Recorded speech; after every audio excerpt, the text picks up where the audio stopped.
Samantala, tinapos na ni Coach Charles Teo ang mga espekulasyon sa kanyang hinaharap matapos kumpirma yung babalik siya bilang head coach ng College of St. Benil Blazers para sa NCAA Philippines Season 102.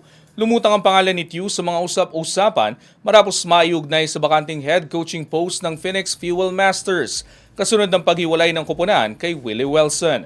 Gayunman sa eksklusibong panayam ng Abante Sports Now, nilinaw ng veteranong taktisyan na nananatili ang kanyang focus sa Benil dahil sa mga layuning hindi pa natatapos. Kabilang sa mga dahilan ng kanyang pananatili ang pagpapatuloy ng programang kanyang binuo, ang hangaring makuha ang inaasam na titulo at ang pananagutan sa mga kasalukuyan at paparating na manlalaro ng Blazers.